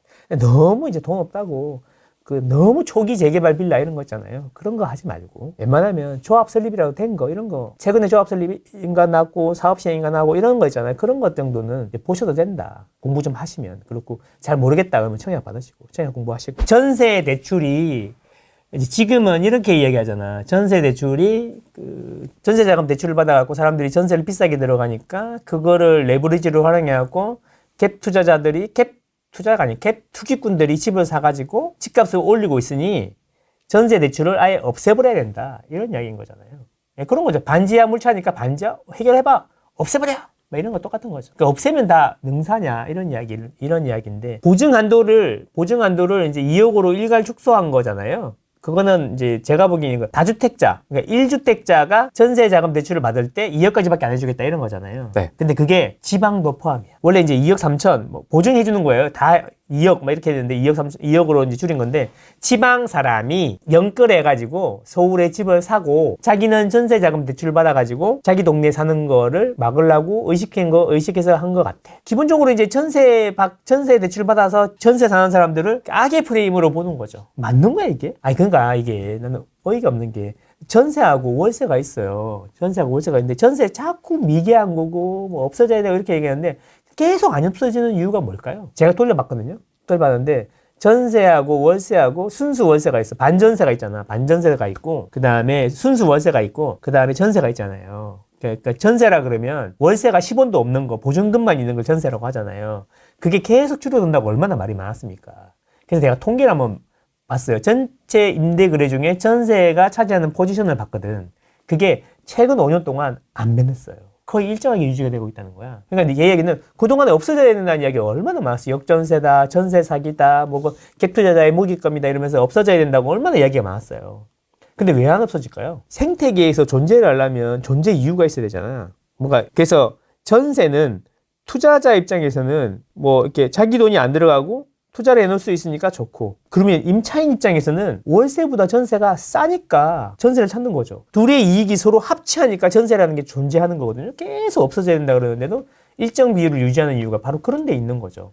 물론 전체적으로 한 15년 정도 보면은 최근 한 5년 전까지만 해도 전세 비율이 계속 일부 조금 줄고 있었지만 최근 5년 동안 계속 전세가 일정 비율을 유지하는 거는 전세가 다 존재 이유가 있기 때문에 그런 거다. 어떻게 보면 월세가 많이 올라서 그럴 수도 있는 거다라는 거죠. 그래서 제가 이런 이야기하면 전세가 왜 싸죠? 5억인데 월세는 200이고 왜 전세가 싸죠? 막 이렇게 이야기하시는데 이제 그러면 그래서 전월세 전환율이라는 게 있는 거예요.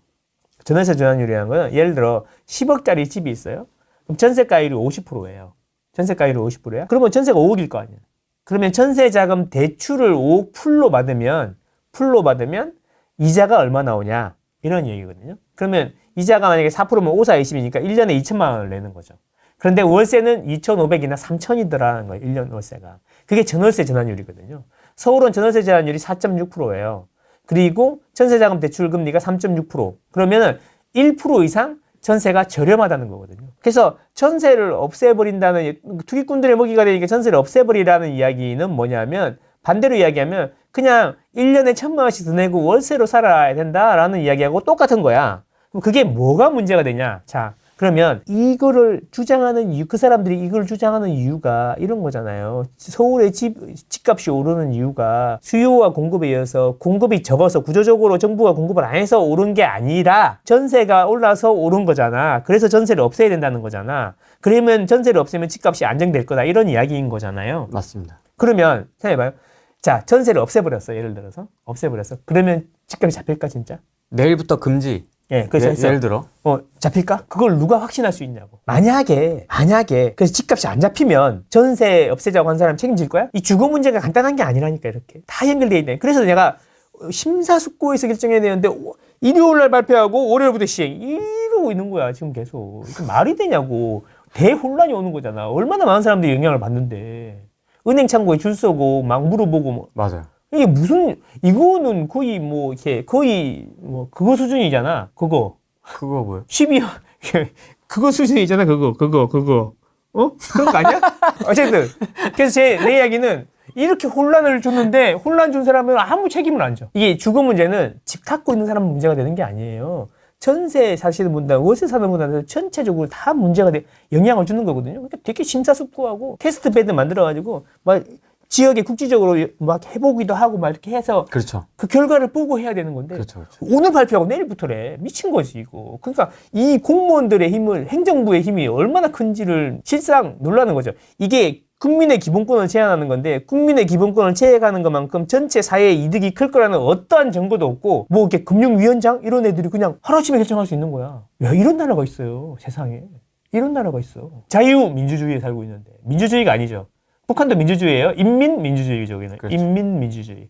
중국도 인민민주주의인 거죠. 그러니까 헷갈리시면 안 돼요. 공산주의는 경제체제예요. 경제체제. 북한은 경제체제는 공산주의를 쓰는 거고 근데 그 정치체제는 민주주의라는데 인민민주주의예요. 우리는 자유시장 경제를 쓰는 거고 경제는 그리고 정치는 자유민주주의를 쓰고 있는 거죠. 자유민주주의 맞죠? 그러니까 자유민주주의 국가 중에 이렇게 하는 나라가 단 한 나라도 없다는 거죠.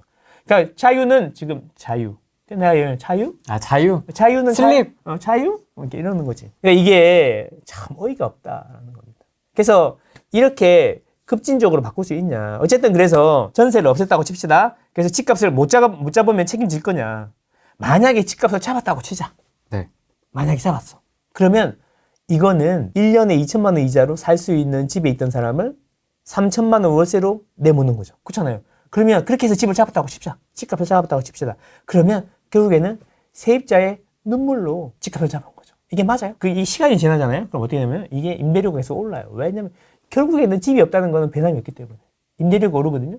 그러면 임대료가 오르면 월세가 계속 올라갔고 투자 수익률이 나올 때쯤 되면 그때 또 투자자가 들어오겠죠. 그렇게 해서 집값이 또 오르는 거죠. 그러니까 이 공간에 대한 이해를 해야 되는 거야. 결국엔 돈이라는 게 없어지지 않기 때문에 계속 올라오기 때문에 매매를 누르면 전월세가 올라가게 돼 있는 거예요. 그중에서도 전세를 누르면 월세가 올라. 그치? 근데 여기서 다시 전세를 누르면 월세가 올라가는 거, 월세를 누르면 전세가 올라가는 거예요, 이렇게. 상한선을 정한다고 가격이 상한선인 건 아니잖아요. 전세는 해로운 세다. 전세는 해로운 세다. 대기근이 왔잖아요. 그래서 대기근. 그래서 몇 명이 죽었어? 1,000만 명이 죽었다느니 뭐 몇천만 명이 죽었다는 이런 이야기 있잖아요. 전세는 해로운 세다. 그죠? 그럴 수 있다는 거죠. 그러니까 이게 생태계에 존재하는 이유가 다 있는데 참새도 생태계에 존재하는 이유가 다 있었는데 참새를 다 잡아버리니까 참새의 천적들이 해충들의 천적이 없어지니까 해충들이 늘어나가지고 쌀농사가 망하면서 대기근이 왔고 그걸로 인해서 손가락 하나 참새는 해로운 세다 이 한마디에 몇천만 명의 인민들이 죽은 거 아닙니까? 그런 거죠. 이렇게 간단한 문제가 아니다라는 거죠. 나는 너무 안타깝다 이런 거 보고 있으면. 결국 이런 식으로 이렇게 이야기를 하다가 보면은 결국에는 서울의 공급을 어떻게 해야 될 건가. 장기적으로 정치권이라든지 뭐 대통령, 서울시장에 관계없이 전체적인 큰 흐름을 잘 유지할 수 있는 방법이 뭐가 있는 건지 생각해보면 결국에는 독립된 기구를 만드는 것밖에 없다니까. 그게 될 것 같아? 안 될 거라고. 절대 안 되죠. 그걸로 표가 좌지우지 되는데 절대 안 될 거기 때문에 앞으로도 서울은 공급이 부족할 거고 구조적인 문제는 영원히 해결 안 될 거다 이런 이야기. 이게 슈퍼사이클을 주장하는 근거죠. 탄탄합니다 논리가. 네, 변할 수가 없습니다. 괜찮습니다. 네, 논리가. 빨리 사라. 오빠가 말하카대 사라. 이미 샀다. 샀다. 그러면 잘 지켜라. 이제 열심히 갖고 공부하고 유튜브 보면서 즐겨라. 즐겨라. 시간을 내 편으로 만들어야 된다라는 거예요. 시간이 갈수록 점점 가격이 오를 거 아니에요. 그러면 얼마나 기분이 좋아요. 이게 시간이 갈수록 내 편이 되는 거고 시간이 내 편이 되는 거고 그러면 시간이 갈수록 임대료는 오를 거 아니야. 돈이 많아지는데 어떻게 임대료가 내려요? 집도 안 많아지는데. 그러니까 그 선택이지. 주거의 선택. 테넌트 초이스라고 하잖아. 주거의 선택. 그러니까 집을 살 수도 있고 임대를 선택할 수도 있어요. 그거는 본인의 자유죠. 본인 자유 의사에 따라서 하는 거죠. 우리는 자유민주주의니까 자유민주주의잖아. 그러니까 그 임대를 선택할 수도 있어. 그런데 그거에 대해서 본인이 책임을 져야 되는 거야. 시간이 지나면서 임대료도 계속 오르잖아. 그럼 뭐가 난 거야? 장기적으로. 생각해봐야지. 그렇지 않습니까? 존중하는데 결국에는 집을 안 짓게 되면 결국에는 가격이 오르게 된다는 거죠. 집은 한번 사면 비갱신형이잖아. 보험으로 치면. 10년 전에 샀으면 나한테는 10년 전 가격 그대로인 거잖아요. 그렇죠. 전세는 갱신형이잖아요. 2년마다. 올라가잖아요. 5% 이상 올라가잖아요. 계속 올라가잖아요. 그러니까 갱신형으로 계속 올라가는 거야. 그럼 나이가 들수록 부담이 커지는 거잖아. 그래서 보험 들 때 갱신형을 안 하는 거잖아. 좀 별로 안 좋아하죠. 네. 부담이 계속 커지는 거잖아요. 나중에는 지나고 나면은 내가 샀던 거보다 내가 그때 전세 시작할 때 가격보다 매매가보다 전세가가 더 높아져 있다는 거죠. 그게 서울 기준으로 87%가 10년 전 매매 가격보다 전세 가격이 더 높다는 거죠. 87%가. 이 정도면 거의 과학적으로 10년 지나면 전세가 매매보다 비싸다라고 말하는 게 맞죠, 통계학적으로. 그때 한번 보여드렸잖아요. 그렇죠. 매우 유의미한 통계인 거죠. 왜 그걸 모를까? 그래서 시간이 내 편이 되는 게 매매고 서울 기준으로 보면 시간이 갈수록 내가 불리해지는 게 임대다라는 겁니다. 그걸 왜 모를까요? 그래서 시간을 내 편으로 만들어야 시간이 갈수록 마음이 편안해진다. 그런 겁니다. 결국에는 경제 위기가 와야 집값이 잡힌다는 걸 이미 알았어요. 노무현 때도 노무현이 집을 잡은 게 아니라 2008년 금융위기가 집값을 잡은 거죠. 그죠? 그리고 그 문재인 때 그 상승도 문재인의 30번이 넘는 그 규제책으로 집을 잡은 게 아니잖아요. 결국엔 코로나로 인해서 금리가 급락하면서 인플레가 확 오고 인플레 잡으려고 금리를 올리면서 집값을 잡은 거잖아요. 그죠? 근데 그 와중에 IMF 때도 똑같이 금리가 올라가면서 집값을 잡았거든. 근데 IMF 전에 5년 동안 서울 집값이 안정된 적이 있는데 그때는 1기 신도시 공급이 2년 만에 200만 호가 들어왔단 말이야. 근데 그 이후에도 91년부터 96년까지 꾸준히 공급이 진행이 되면서 대공급의 시대, 거의 유일한 대공급의 시대. 그때 30년 전이죠. 30년 더 훨씬 더 됐지. 그때 집값이 안정됐어요. 공급에 의해서 딱 한 번. 그럼 결국 길게 놓고 보면 집값을 잡는 건 딱 두 가지라는 거지. 높은 금리와 많은 입주 물량. 딱 수급이잖아, 수급. 이 두 개잖아. 단기적으로는 정책이 결정할 수 있지만 한두 달은 정책이 할 수 있어. 근데 이 두 가지가 앞으로 어떻게 될 거냐. 그러면 만약에 지금 시작한 이 슈퍼 사이클이 잠재워지려면 엄청난 공급이 오든가 단기간 내에 또는 금리가 폭등하면 된다는 거잖아. 근데 단기간 내에 엄청난 공급이 절대 올 수가 없는 상황이잖아. 지금. 일단 1번 삥. 그러면 금리 급등밖에 없다는 거지. 기준금리 5% 뭐 이렇게. 그치. 근데 그게 갑자기 올 수가 있냐 이거지. 지금 돈 풀고 있는데. 그래서 만약에 내가 지금 집을 산다. 그래서 내가 그게 너무 걱정이 된다. 그리고 외부적인 충격은 높은 금리는 오래 못 가요. 지속이 안 돼요. 그러면 이제 몸이 망가지니까 독한 약을 맞는 거거든. 스테로이드. 그렇지. 그 스테로이드 같은 거잖아. 그때만 잠깐 넘기려고 하는 거지. 계속 맞지는 않잖아. 그러면 그래서 다시 내려온단 말이야. 그래서 이제 집값이 폭락했다가 1년 전에 바로 올라가 또 이렇게 가는 거야. 그러면 그때를 버텨야 되는 체력이 필요한 거니까 이자가 2배로 올라가도 괜찮다라고 생각하면 그러니까 그래서 DSR 40%가 2배가 돼도 80%잖아. 어떻게 살 수는 있잖아. 그렇게 1, 2년만 버티면 되는 거잖아. 그럼 아니면 반대로 그게 진짜 그렇게 경제 위기가 갑자기 올 것 같지 않은데 나는 그걸 알면 내가 여기 있겠어? 그냥 선물 옵션에다 몰빵하지? 레버리지 마이너스 레버리지 곱하기 막 100 해가지고 하지?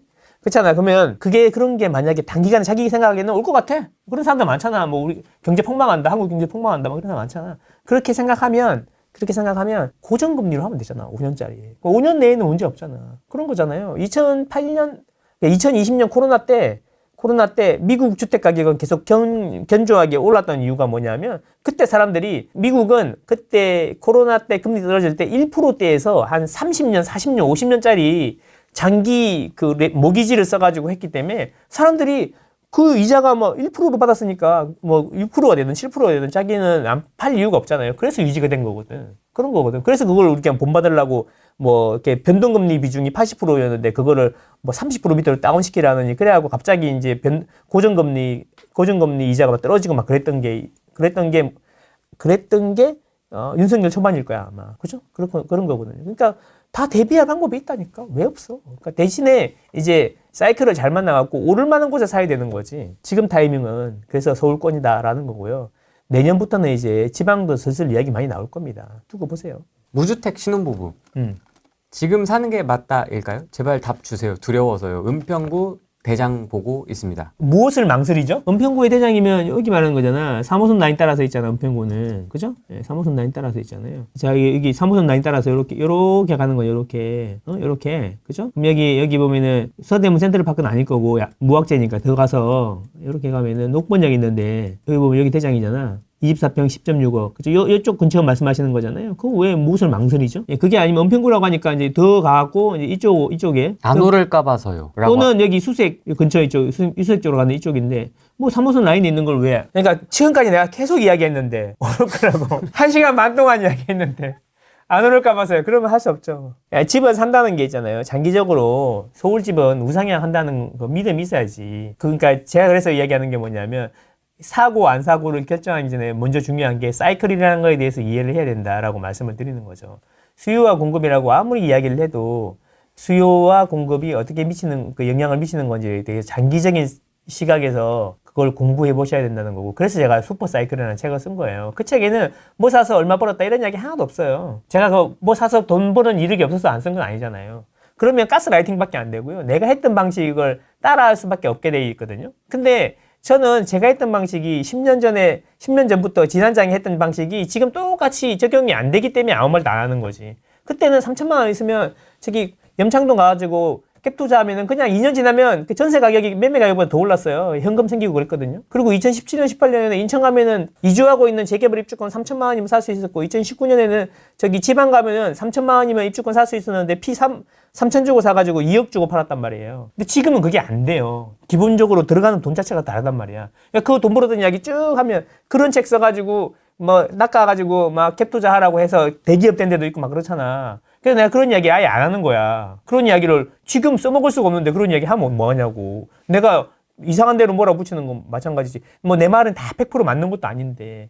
2020년, 21년 이럴 때 저도 헛소리 많이 했어요. 헛소리 많이 이상한데 막 이상한 거 사람들한테 알려주고 막 그랬단 말이야. 그런 게 그래서 지금은 완전 사이클이 다르다니까. 실수요자 위주로 돌아가고 있으니까 실수요자가 좋아하는 데는 사면 되는 거지 뭘. 실수요자 위주로 돌아가고 있단 말이야. 사이클이 완전 달라요. 그래서 오시면 제가 딴 이야기예요. 그렇죠. 제가 초반에는 비싼 동네만 이야기하고 있고, 그다음에 이제 우리 7만 뷰 나왔던 게 송파중부잖아. 송파중부. 거기도 이미 작년에 얘기했는데 이미 날라갔고.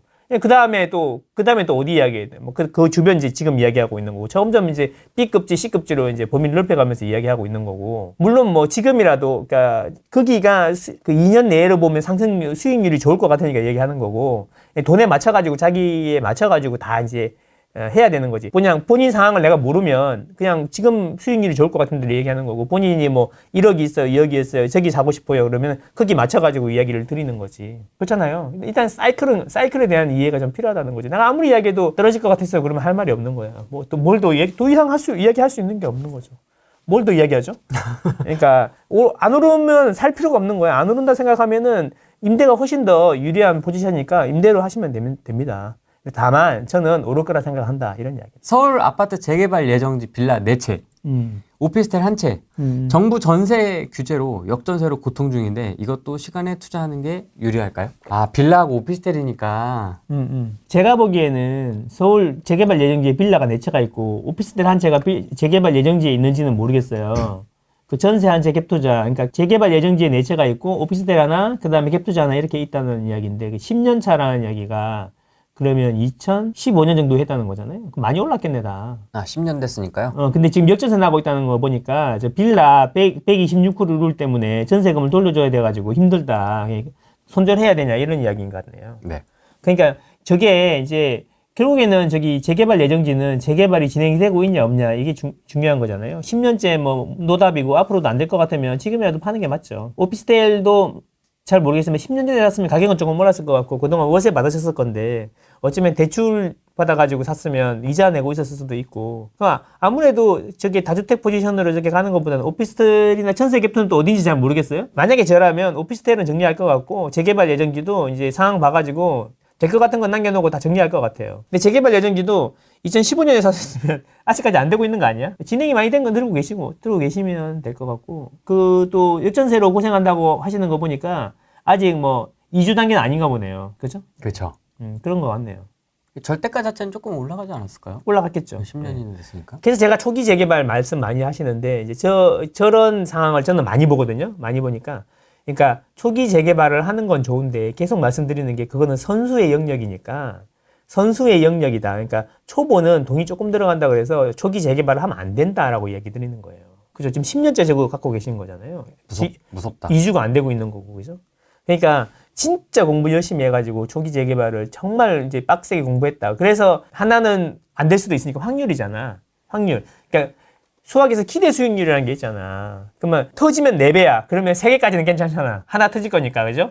이런 식으로 해갖고 한 뭐 2개, 3개 이렇게 진짜 공부 열심히 하는 거는 상관없는데 그게 정말 고수의 영역이거든요. 그냥 그런 거는 안 하는 게 좋다는 거지.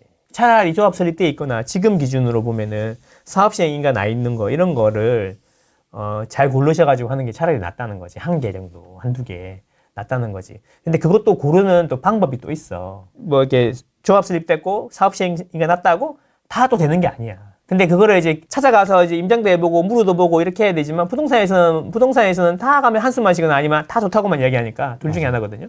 뭐 판단하기가 되게 힘들어요. 팔아먹어야 되니까 어차피 거기도. 그래서 이제 속도가 얼마나 잘 나고 있는지 이런 걸 체크해야 되는데 그래서 이제 공부가 되게 필요한 거예요. 재개발 재건축은 메이드된 게 완성되어 있는 게 아니기 때문에 완성된 걸 또 보고 하는 게 아니라 반제품을 사는 거잖아요. 반제품을 샀는데 이거 못 만들면 끝나는 거야. 다 버리는 거거든.